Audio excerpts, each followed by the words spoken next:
आज morning show में हम बात करेंगे उन जदीद टेक्नोलॉजीज की जो आपके घरों को बेहतर, आरामदेह और माहौल दोस्त बना रही हैं। हमारे साथ मौजूद हैं एक ऐसी मारूफ शख्सियत जिन्होंने पाकिस्तान में कंज्यूमर इलेक्ट्रॉनिक्स के शोबे में ना सिर्फ जिद्दत को फरोग दिया है बल्कि आलमी मयार के ब्रांड्स को पाकिस्तानी मार्केट में कामयाबी के साथ मुतारिफ करवाया है। इस हवाले से बात करते हैं। हमारे साथ स्टूडियोज में मौजूद है मोहतरम रिजवान भट्ट साहब, जो इस ग्रुप की जो कंज्यूमर DWP जो ग्रुप है इस वक्त इलेक्ट्रॉनिक्स डिवीजन के चीफ ऑपरेटिंग ऑफिसर हैं और पाकिस्तान की बड़ी मल्टीनेशनल कंपनियों में 30 साल से ज़्यादा तजुर्बा रखते हैं।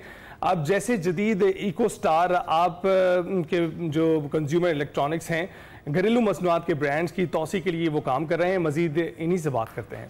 अस्सलाम वालेकुम रिजवान भट्ट साहब, कैसे हैं आप? जी अस्सलाम वालेकुम जी, thanks for inviting me. Rizwan साहब, सबसे पहले तो अगर हम बात करें खास तौर पर पाकिस्तान में कंज्यूमर इलेक्ट्रॉनिक्स की, तो होम अप्लायंसेस के शोबे में आपके ख्याल में कौन से अहम रुझानात अभी देखने को मिल रहे हैं? देखिए, जो पाकिस्तान मार्केट भी कनेक्टेड है ग्लोबल कंज्यूमर इलेक्ट्रॉनिक्स ट्रेंड्स के साथ, चाहे वो टेक्नोलॉजी के हैं, कंज्यूमर हैबिट्स और बिहेवियर के हैं। हमारे यहाँ भी वो सारी टेक्नोलॉजी ट्रांसफ़र हो रही हैं और पिछले 5-10 साल में जो भी ग्लोबल ऑफ़र रही है टेक्नोलॉजी के हवाले से, वो हमारी इंडस्ट्री ने मुतारिफ़ कराई है। जो प्राइमरीली अगर आप देखें लास्ट 5-6 ईयर्स में जो ट्रेंड्स इवॉल्व हुए हैं उसमें smart devices are getting more smarter, they are getting more connected. इसके अलावा एक कॉन्शियसनेस है ग्लोबल भी और लोकल भी अबाउट मोर एफिशिएंट प्रोडक्ट्स। अब लोग डिज़ाइन पे बहुत प्रेफर करते हैं। एक पर्सनल एस्थेटिक स्टेटमेंट है कंज्यूमर्स की, जो वो चाहते हैं कि प्रोडक्ट्स हमारी पर्सनल लाइफस्टाइल और एस्थेटिक्स को भी रिफ्लेक्ट करें। तो ये सारे ट्रेंड्स और रुझानात हैं जो हमें भी पाकिस्तान के कंज्यूमर्स में देखने में मिलते हैं। लेकिन जाहिर है आपने देखा होगा गुज़िश्ता चंद सालों में एक बड़ी मैसिव इन्फ्लेशन ड्राइव आई है हमारे यहाँ। बड़े छोटे अरसे में चीज़ों की कीमतें डबल हो गई हैं और वो अफोर्डेबिलिटी का एक चैलेंज बाहर साइड पे भी है और सप्लायर साइड पे भी है।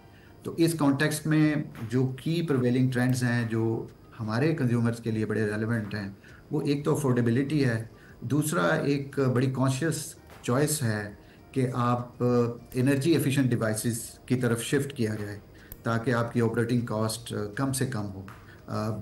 प्रोडक्ट्स तो ये बड़े बुनियादी हैं। अगर आप एक हाउस होल्ड या एक होम को लें तो उसमें आपकी फूड प्रिजर्वेशन की नीड्स है, एयर कंडीशनिंग की नीड है, कुकिंग की नीड है, क्लॉथ वॉशिंग की नीड्स है। ये सारी डिवाइसेस तो बड़ी एक बुनियादी एक नीड है एक हाउस होल्ड की। लेकिन ये है कि इनमें जो प्रिवेलिंग रुझानात हैं उसमें सबसे बड़ा मेरे ख्याल में अफोर्डेबिलिटी और एनर्जी एफिशिएंसी का है। और जब हम एनर्जी एफिशिएंसी की बात करते हैं तो ये एक बड़ा ब्रॉडर कॉन्टेक्स्ट है जिसके अंदर क्लाइमेट और एनवायरनमेंट की कंसिडरेशन भी है।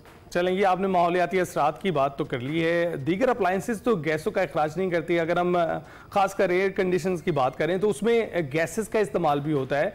तो क्वालिटी ऑफ गैसेस के मुतालिक बताइएगा, उसके अखराज के मुतालिक बताइएगा और उसके माहौलियाती असरात के मुतालिक भी बताइएगा। जी हाँ, जो रेफ्रिजरेंट जिस गैसेस का आपने जिक्र किया, इनको हम रेफ्रिजरेंट गैसेस कहते हैं, जो बेसिकली हमारे रेफ्रिजरेंट प्रोडक्ट्स में यूज़ होती हैं। ये सारी जो गैसेस हैं इनकी एनवायरनमेंट के हवाले से दो बड़ी इंपॉर्टेंट कंसिडरेशन है। एक तो ये है कि इनका ओजोन डिप्लीटिंग इफ़ेक्ट कितना है, ओजोन लेयर को ये किस हद तक हार्मफुल हैं, और दूसरा एक ग्लोबल वार्मिंग पोटेंशियल है इन गैसेस का। जहाँ तक ओजोन डिप्लीशन की बात है, अगर आप इसका बैकग्राउंड देखें तो तकरीबन 1987 से कुछ प्रोटोकॉल्स इंटरनेशनली तय की गई जिनको मॉन्ट्रियल प्रोटोकॉल्स कहते हैं। ये प्रोटोकॉल्स बेसिकली एक रोड मैप देती हैं कंट्रीज़ को कि जिसके अंदर आप इन ओजोन डिप्लीटिंग सब्सटेंसेस को फेज आउट करें। और ये फेज आउट करने का जो प्लान है ये प्रोडक्ट से भी शुरू होता है और पॉलिसी से भी शुरू होता है कि आप कैसे डिस्करेज करते हैं और कैसे इंकरेज करते हैं उन गैसेस को जो कि ज़्यादा ओजोन फ्रेंडली हैं।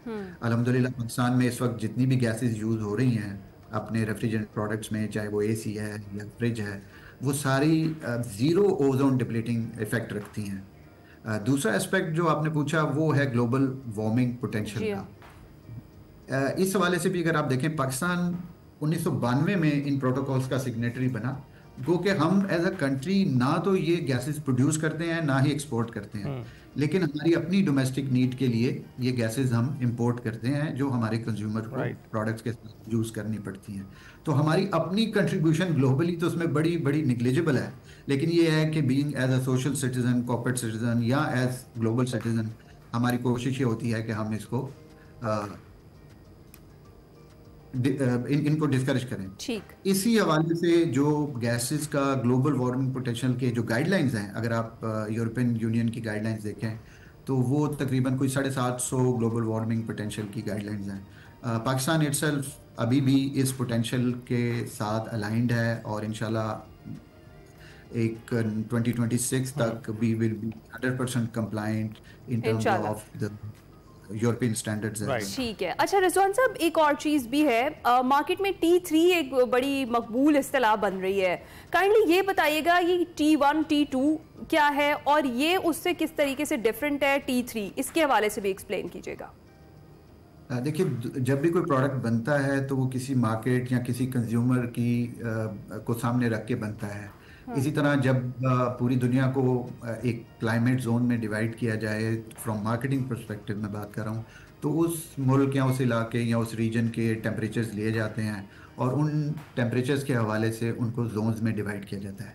अगर हम T1 की बात करें, जैसे आपने पूछा, तो ये उन मुल्कों के लिए अप्लाई होता है जहाँ टेम्परेचर 18 से 43 डिग्री 43 डिग्री तक रहता है, और जो भी प्रोडक्ट्स वहाँ मार्केट या सेल की जाती हैं वो इस टेम्परेचर जोन की परफॉर्मेंस पैरामीटर्स के हिसाब से डिज़ाइन की जाती हैं। अच्छा।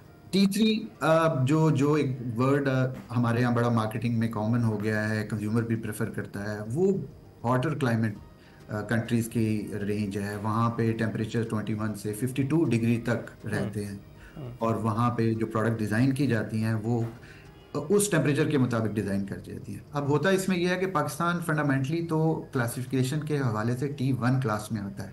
लेकिन जैसे ग्लोबल वार्मिंग हुई और जो हमारे पास, अब आपने रिसेंटली भी देखा कि हीट वेव्स आती हैं, जबकि टेम्परेचर इवन आपकी सिटी में भी 46 क्रॉस किया फॉर सम डेज, तो उन दिनों में एक बड़ी स्पेसिफिक फील आती है आपको कि शायद हमारी प्रोडक्ट्स की परफॉर्मेंस वो नहीं है। हालांकि प्रोडक्ट फेलियर नहीं होता, लेकिन वो प्रोडक्ट डिज़ाइन उस कंडीशन के मुताबिक नहीं होती।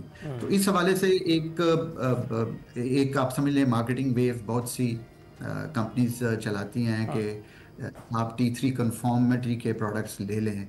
उसमें ज़ाहिर है थोड़े क्लेम्स ओवरस्टेटेड भी हो जाते हैं, लेकिन बहरहाल जो जेन्युइन प्रोडक्ट्स मार्केट की जाती हैं वो उस स्टैंडर्ड के मुताबिक बनाई जाती हैं जहाँ पे even at that higher temperature products अपनी परफॉर्मेंस लूज नहीं करते। तो रिजवान साहब ये भी बताइएगा कि जब कोई कंज्यूमर मार्केट में जाता है तो किन चीज़ों को वो तरजीह दे रहे हैं और किन चीज़ों पर को उनको तरजीह देनी चाहिए वाइल देयर कंज्यूमिंग या वो ख़रीदारी करने के लिए मार्केट में मौजूद है?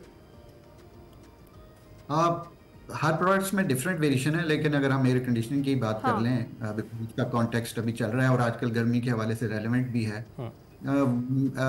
एक तो ये है कि जनरली एनर्जी एफिशिएंसी एक ऐसा पैरामीटर है जिसमें कॉस्ट ऑफ इलेक्ट्रिसिटी बहुत ज़्यादा है। अगर आप देखें कि एसी ख़रीदना एक चैलेंज है, लेकिन एसी को 8 घंटे रोज़ चलाना इट्स रिकरिंग कॉस्ट। तो उस कॉस्ट के हवाले से कंज्यूमर को मेरे ख्याल है सबसे पहले तो ये देखना चाहिए कि प्रोडक्ट्स कितनी एनर्जी एफिशिएंट और कितनी कंप्लाइंट है इन terms of saving energy cost.